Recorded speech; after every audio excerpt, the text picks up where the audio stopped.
What is up, y'all? We are here. The Valley, Season 2, Episode 1. We are back. It's a messy season. And when I say we are back, this is my first time actually covering the show. I finished watching Season 1 a week or so ago. I've watched Vanderpump Rules, so I knew of these characters. A lot of these characters, even though we got new ones, 10 times better than Vanderpump Rules. I love the show. It's messy. Last season was messy. If you didn't watch my thoughts on last season, go check it out. It's on the page. But yeah, I'm not going to waste too much time. But if you're new here, please hit that subscribe button. We're going to be here all season. Thumbs up the video. Drop a comment. Share the video. Let's get everybody over here. I'm going to be here. We got a crazy season to get into. And I'm not going to waste too much time because we had an episode which kind of set up the ground for the rest of the season. But let's go. Come on.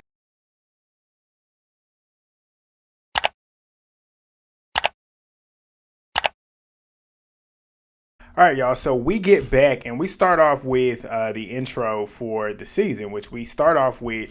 It's pretty much Jax and Brittany talking about where they were when we last left off with them, which was them getting separated. Brittany's talking about how she's been hooking up with somebody. She's yelling at Jax, talking about she's filing for divorce. She's getting a restraining order. She's taking Cruz away from him, and pretty much tells him like, you need to get your shit together. Like, what's wrong with you? Like, I can't have you around my child. And we see clips of everybody from the cast talking about how, like, Jax needs to get his life together. Like, you're hitting rock bottom. You got a kid. You're about to lose your marriage. All of this you got to figure out. And they show him crying, essentially asking for help. And it looks like he's pretty much getting ready to go to a treatment center. But that was 7 days after. We then go back to 7 days earlier, which is where we are present day. So we got Jesse. He's at home with Isabella, getting ready for school. Michelle, we find out she has moved out. These two... I don't like either one of them, but we'll get to it. I'm quite interested in seeing if I end up taking a side throughout the season.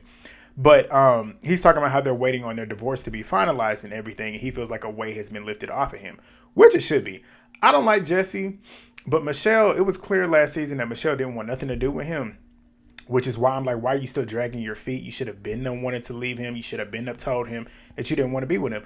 And she kind of was giving off that energy, which I'm like, then again, he should have figured that out too, because it was all over her. It was clear she didn't like him, didn't want to be with him. But he says like their co-parenting is not going well at all. They're arguing all the time about every single thing. So we then get a scene with Janet and Jason. I like Jason, don't like Janet. Janet is the one character this season I don't like at all. Not this season. This show, she is the one that I can't stand. She is the real villain. But Janet, she's talking about how she doesn't really care about the throwing up and shit that comes with having an infant, which is what she thought she would have hated growing up, or at least thinking about having a kid. But she enjoys it. She loves it, which is good for her. I mean, that's a part of being a parent, so you should love it. But Kristen, we get a scene with Kristen and Luke. Kristen ends up saying that Janet is dead to her. Good for you. Kristen was not lying all season. Like, people wanted to make Kristen out to be the villain, which is kind of easy to do that considering Kristen's track record from all the times that she's been on TV. But it was clear as day that she was not lying all last season. I knew she wasn't lying all last season. Even though they tried to make her out to be the villain, they gaslighted half the entire group to not fuck with her because she was telling the truth. Well, she wasn't telling the truth. Well, she was telling the truth. She was telling the truth, but also hiding a little bit of the truth to protect Michelle. But Kristen got a bad rap for just being truthful, which later it came to a head and everybody all knows. But we talk about her and Luke. They're trying to get pregnant, and Luke is pretty much telling her, like, take care of your body, stop drinking, stop smoking, stop doing all this stupid shit. Let's try and get pregnant. And we then get to see Jasmine. Jasmine's with Melissa. They're walking around, talking about getting married and whatnot. Jasmine thinks Melissa is the one. Good for them. We get a scene with Nia and Danny, the pretty couple, especially Nia. But they're talking about how having 3 kids under 3 is a lot harder than what people were telling them. I'm like, what did you expect? Having 2 kids under 3 is hard, but having 3, and we already know how their living situation is, living in that tight ass apartment. Of course, it's gonna be hard. But we get back to Jax.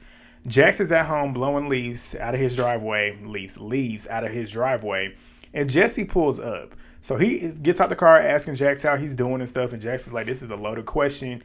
And they go inside and sit down, and he's talking about how he and Brittany have been separated for 9 months. And at this point, they're able to date each other. Date other people. They've agreed to doing that. So he ends up telling Jesse how they've been pretty much talking about working on their marriage or whatnot, because we find out later on, which we're about to talk about, they have a podcast or whatnot. And I guess through the podcast, they've been kind of like trying to figure stuff out. But he then tells him that he looked at her iPad and saw that she was talking to a dude, which is like, if y'all say that y'all can literally date other people, there's nothing to be mad about. Like, y'all set that precedence. So if one of y'all wants to do it, I don't understand what's the problem. But then we cut to Brittany, who's sitting there telling Michelle, which is so funny, how the two couples that are not together are talking to each other about each other. But she's telling Michelle that Jax had saw her send some sexy video to the dude, and Brittany felt like they might have been headed in the right direction, like I just said with the podcast stuff, but that changed everything. Of course it did.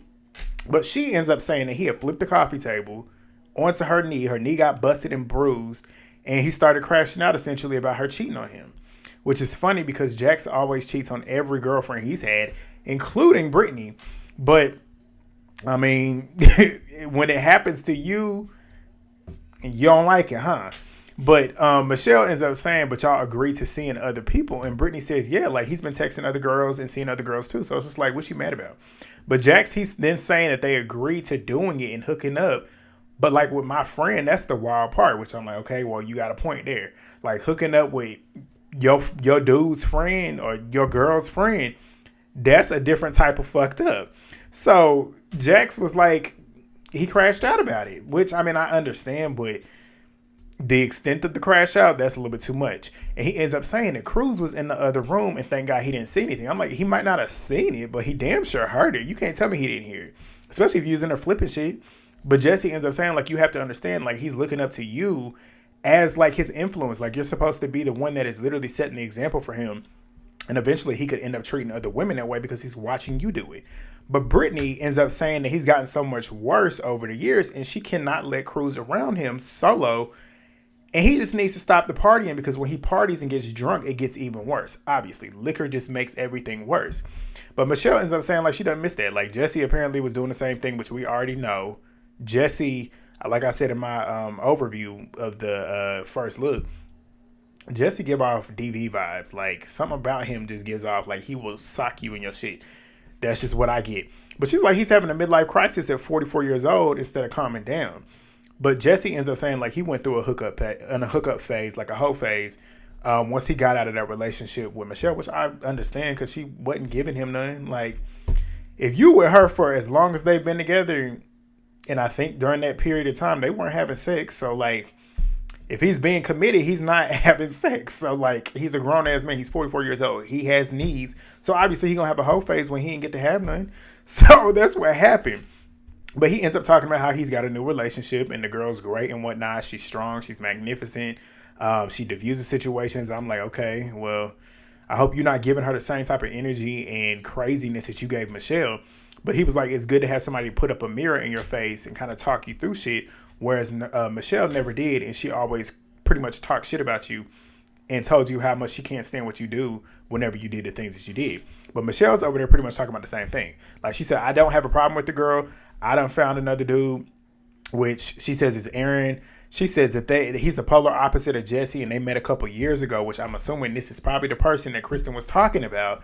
But she says she felt like he's a genuine person, has a genuine heart. She never felt that from Jesse. I'm like, so why was y'all together? Like, like, please. But she ends up saying, like, she was sad all last year, and Brittany was like, yeah, I know, I saw it. Like, I get it. But we get to a scene with Janet in a plant shop with Brittany, and the worker was in there, and Brittany's low-key trying to flirt with him. But Brittany ends up getting a call from Jax, and Janet's like, what's he doing? And she's like, he's just pretty much obsessed texting, like asking about Cruz and whatnot. And Janet was like, she wants Brittany to have a good time this year because all last year she's been sad. To a certain degree, it's like, yeah, you want that for Brittany, but like Brittany knows who she's dealing with. They act like Jax, she wasn't with Jax forever, and Jax has always been Jax. So it's like, before she even met Jax, I know she's seen him on TV, so she knows how he is. So it's like, how much can I really feel bad for you? But she ends up asking if Jax realizes that he needs the help. And Brittany's like, it's kind of 50-50. Some days he says yeah, and some days he's like, I'm Jax. Like, I don't need no fucking help. But he's spiraling out now, and she's talking about planning this white party, which is contributing to the spiral out. But she ends up saying that she doesn't want to focus on him all summer. She wants to actually have fun, find herself again. And she's like, he's not invited to this party. And he's now trying to have a rival party because I'm having a party and he wants to grab everybody else. We'll talk about that in a minute. But we get a scene of Nia and Zack. They meet up at a Mexican restaurant. They talk about how they've kind of been like playing tag. Their schedules are not really aligned. This is the first time they've been able to sit down together and talk. Zack ends up asking if Brittany had talked to Nia about Jax. And Nia was like, from what she's been seeing, like, it's been a lot of hurt. So, like, apparently her and Kristen were kind of trying to talk Brittany into trying to reconcile with Jax. But seeing how everything had happened over the past weekend, she like, it's probably too much. It's too much to even try and salvage. But Zack ends up saying, like, his behavior has become super aggressive, talking about Jax. Kristen ends up joining them. And Zack fills her in on the conversation that him and Nia have been having about Brittany's weekend with Jax. And Kristen's like, I've seen Jax treat his girlfriend like shit. I've seen the worst of the worst with Jax, but I ain't never seen nothing like this. I wonder what the fuck he did. I know he flipped the table, but I'm like, damn, what the fuck was he doing? And how did they miss it? How did they miss it? Y'all turned the cameras on the weekend after this shit happened. I'm like, what the fuck?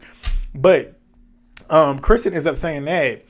And she ends up telling them too, like, before she got there, one of her friends had texted her saying that she had ran into Janet at Pilates. And Janet was pretty much telling her, like, me and Kristen gonna be good this season. Like, we're gonna be good. Like, we're gonna be friends again. Essentially, that's what she's saying. And Nia was like, has she even reached out to you? And Kristen was like, no. So, like, what did it, like, I don't know. But Zack ends up talking about how he's apologized to Janet and even took accountability for his part in last year, which I don't even feel like Zack was really wrong. But Kristen ends up saying, like, she lost her shit when she realized that Janet was saying some shit about her and Zack on the podcast, saying that they didn't want her pregnancy to go to full term. That is crazy. Especially if that is not true. If that did not happen and you're out here saying some shit like that, fuck her. Like, it's fuck her anyways, but, like, fuck her for real. If I was friends with her, she could never be my friend. Because that makes you look like a horrible person. Like, you basically saying that you want her baby to, you know what. But Kristen ends up saying, like, Janet knows more than anybody that I've been struggling with my fertility journey and even lost a child. So just because I don't like you doesn't mean I don't like your child. I died laughing. But Zack ends up saying that Janet has pretty much polluted Brittany against him and she don't want to hang out with him, essentially. And he's like, I don't understand how Brittany would allow Janet to come between the two of them, which I agree. Like, if Zack didn't do nothing wrong to you, what's the issue? But Zack ends up saying that Brittany essentially done made a home in Janet's ass. But he says Brittany should tell Janet to suck a dick and get over it, but apparently she don't suck dick, so that's why they started laughing.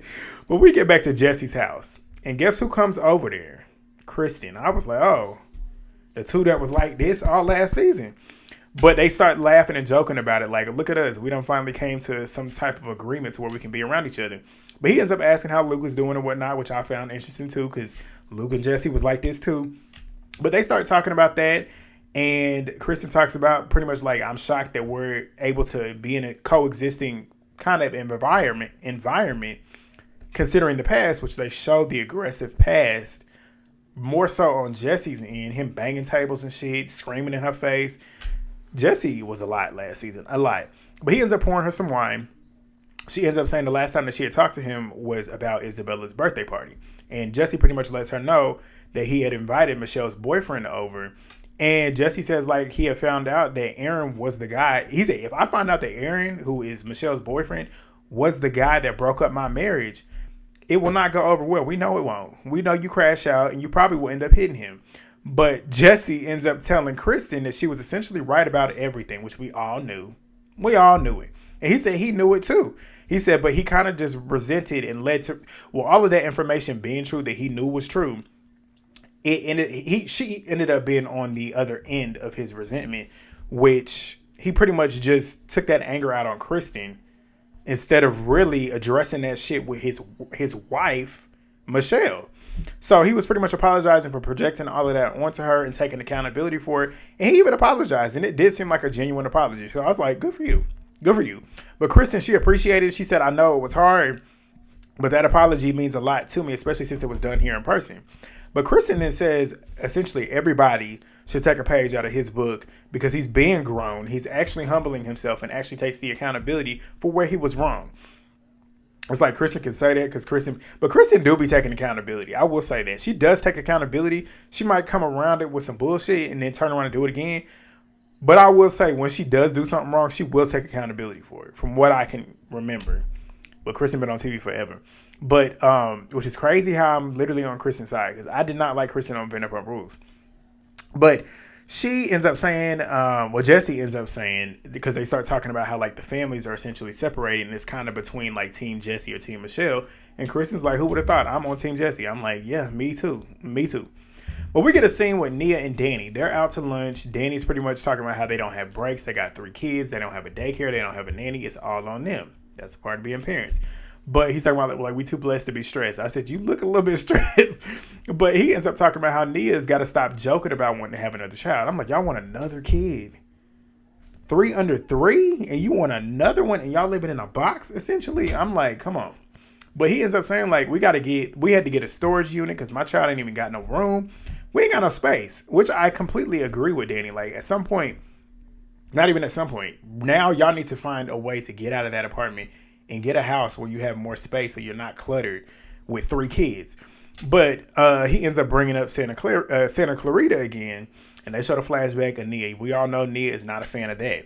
And I'm like, at this point, like, Santa Clarita don't even have to be the place where you live. Just get a fucking house. Get a house. But she ends up saying, so you don't want another child. And he says, like, it would be a lot because we essentially are in a place where we're overwhelmed and we need to get a place where we got space where we won't be. She ends up saying, like, there are factors that happen when you're a woman and having a child has ruined her body. And he's pretty much telling her, as he should, as a man that is married and in love with his woman, that he loves her body and whatnot. He's giving her all that positive, affirmations in regards. So she, of course, loves that. She's smiling and stuff. But she ends up saying, essentially, she doesn't want to have to wait 5 years to have another child and then try and get her body back. She wants to have that last kid because she wants to have 4 and be done. Have the kid and then focus on getting her body and keeping that body the way it is. I mean, I understand it. But she said she would rather have one now than later. But we get Danny and Nia over at Janet and Jason's house. This is the night they're pretty much preparing for the white party. And Danny's sitting there talking about the party and whatnot. Nia and Janet, they start talking about how disgusting the boys' chat is because apparently they've been looking at the chat between the boys. And Jason's pretty much talking about how Jax is talking about how him and the guys is going to be doing this, not knowing that the guys is going to be at Brittany's party, which they all were at Brittany's party. But we'll get to it. But Jax, he's at his bar, I guess setting up his party that the only person that was there was Tom Schwartz. But he's upset because he wasn't invited to Brittany's party. And he's like, I know they're going to be sitting there talking shit about me, which they probably are. Did they? They barely did, though. But he says, like, Brittany's pretty much making him out to be the worst person alive. I won't say you're the worst person alive, but you making it hard to make it that way. But Schwartz ends up arriving. But we get Jasmine, Melissa, and Zach. They're in the car on the way to the white party. Then we see Janet, Danny, Nia, and Jason in the car on the way. And they're talking about stuff, and Janet's telling them that this will be the first time that she's seeing Zach and Kristen. And she talks about how like her and Kristen have actually had good moments that her and Zach haven't had. And it sounds like essentially she's open to the possibility of being friends with Kristen. Kristen, don't do it. Don't do it. I said, do not do it because this woman is a manipulator. She's a master manipulator, and that's what she's trying to do. Like she's trying to make it easier for her without really taking accountability for the shit that she did. She could not be my friend. After last season, she could not be my friend.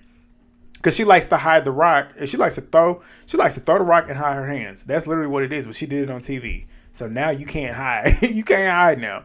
But she's basically saying that she hopes they get along just for the group or whatnot. So they all arrive. Aaron and Michelle, they show up. Everybody's essentially mingling, small talk and whatnot. Jesse then arrives solo. He then goes up as Michelle's talking about how she's been trying to avoid Jesse at all costs because he gives her the egg. We already know that. But he ends up going up to them and greeting her and Aaron. And we then see that, but we then see Kristen, Brittany, and Luke. They arrive, which everybody's paying attention now because it's Brittany's party. And Michelle ends up going up to Brittany and asking her if Jax is coming. And she's like, no, he's not invited. If he comes, I'm throwing his ass in that pool. But back at Jax's, he's sitting over there with Schwartz. No party, just the two of them. And they're sitting down over a shot trying to figure out what they want to eat. And Schwartz is pretty much telling him, like, I'm worried about you. Like, how you and Brittany, like, he and Brittany, talking about Schwartz, he and Brittany had a heart-to-heart about how she doesn't feel comfortable even being in a room with him by herself. And Jax is like, yeah, it's just my anger and whatnot. I just didn't know how to let it out. You need to figure that out. You're 45 years old. Like, lashing out in an aggressive manner, physical manner, That's not necessary in any situation. It's not. Like, you need to be able to have a conversation, especially with your wife, with your kid there too. Like, that's crazy to me. But Jax ends up saying that Schwartz, like, I didn't know you were even capable of doing what you did. I wish we would have known what the fuck he really did. Like, we only heard the flip the table, and it sounds like probably a lot of arguing.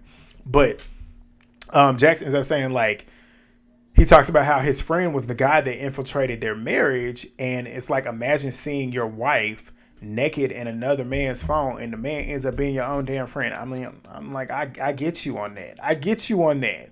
That part is probably a hard pill to swallow. But you be doing the same shit because you literally cheated on Stassi with Kristen, who was Stassi's best friend. Like, let's keep it real.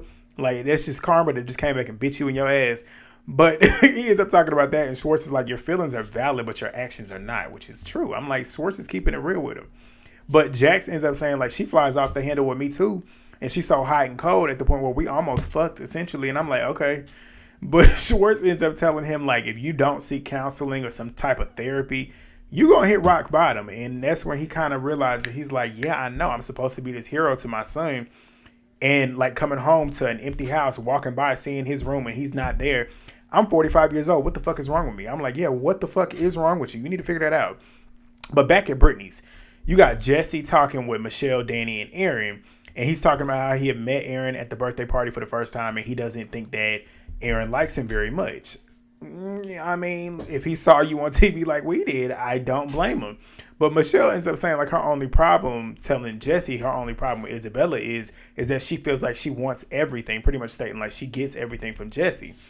And Jesse's like, well, I don't give her everything, but she doesn't understand that things cost money. And she's like, because you don't tell her that. And he's like, yeah, I do. She's like, no, you don't. And Aaron butts in and says, so you get her everything she wants? I'm like, sir, because they, been together for a year? You can't tell me about my parenting. That's a conversation between Jesse and Michelle. Me personally, I feel like you just started dating. 1 year is still fresh. You can't tell me about shit. You got to be with her for a while for us to really be able to have a conversation about my child. Me personally. That's how I feel.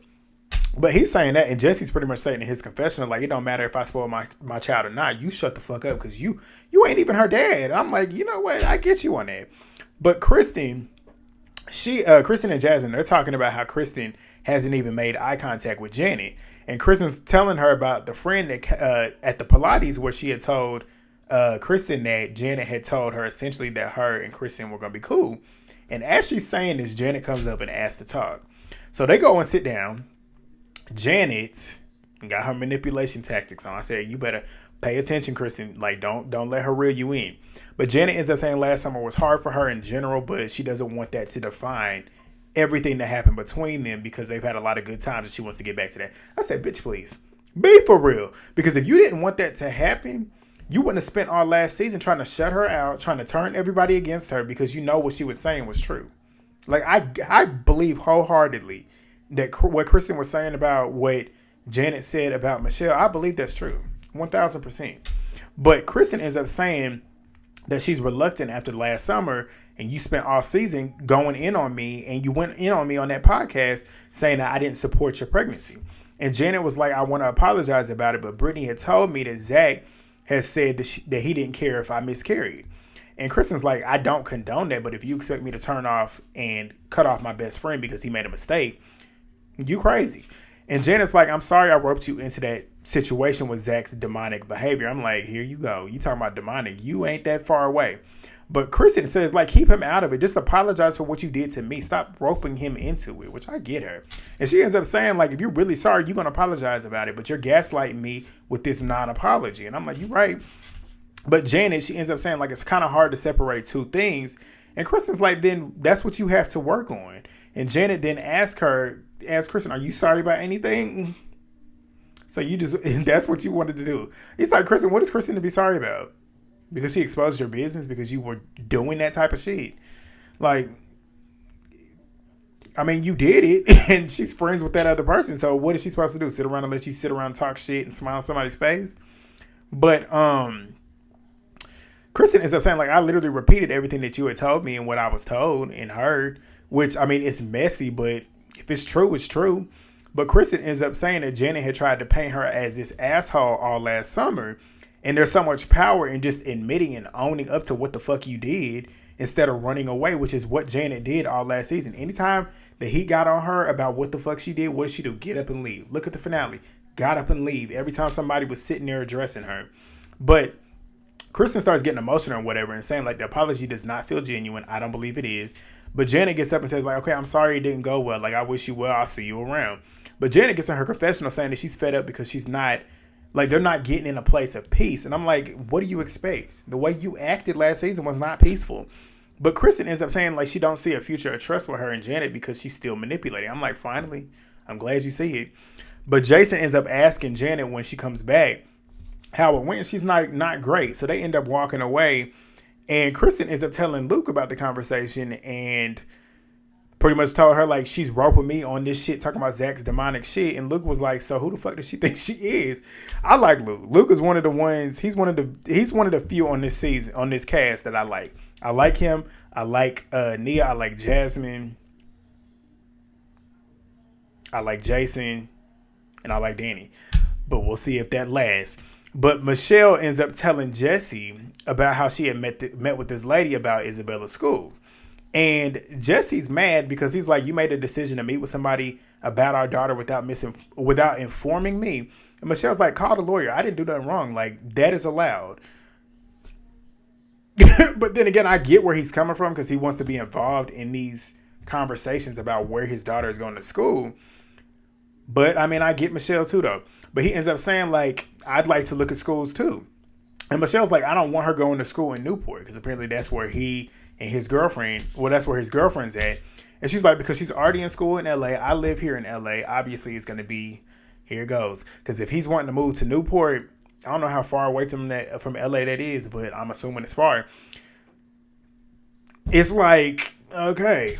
But she ends up saying that she's not moving because, talking about Isabella, she's not moving because you're dating somebody in Orange County. Which, I mean, I get it. Because who's to say that's not going to last? Like, who's to say that's going to last? But she says, you're not moving to Orange County, right? And he's like, well, I've talked about it. Pretty much stating like, yeah, I'm thinking about it. And she ends up saying after a couple months of dating somebody, I'm like, you right, because that shows you a little bit crazy. Like, you quick to jump at 44 years old. But Jesse then says, oh, so you're getting aggressive, trying to gaslight her. I'm like, here we go. Here we go. We got two gaslighters, because Michelle ain't no better either. But she ends up saying, if you're going to Orange County, I'll take her full time. And he's like, oh, really? And she was like, yeah. And he's pretty much like, you'll never get full custody. I'm like, Sitting here thinking about it, who do y'all think would get full custody if it got to that point? Because in terms of stability, I'd say Michelle on paper looks like a more stable human being. But from the trailer, it looked like she might be a little crazy too. But he ends up saying that she'll never get full custody. And she's like, when she left him, he essentially had said that he would make her life hell, essentially. You cheat on me, I'm not going to promise that I might listen. But she ends up saying, if you want to move, we can have that conversation in court and let the judge decide it. He starts chuckling and laughing, and he ends up saying that he'd love to move to the OC, but Michelle would never let it happen. And the producer ends up asking him in his confessional if he brought that shit up to get a rise out of her, and he said 100%, let the chaos begin. I said, oh shit, he about to get his lick back. That's what that is. But Michelle, she ends up telling Nia and Aaron pretty much about what had happened with the conversation, and Nia's like, no, like, he just wants to do that just to get in your head, which is what he's doing. But Kristen ends up saying that last season was bad and she didn't think this season would get any worse, which we already know it is. And I'm tuned in for it. We get a little preview for the season. It's wild. It's a wild one, and I want y'all to be here with me. So subscribe if you haven't already. Thumbs up the video if you haven't already. And drop y'all's comments. I want to hear y'all's thoughts on what y'all think is going to happen this season. A lot is happening with a lot of these couples and people. So we got a good season. Everybody's clocked in. Everybody got a storyline. I'm ready. But I'll see y'all next Tuesday. Every single night, I got y'all. We'll be here. But I'll see y'all next time. Peace.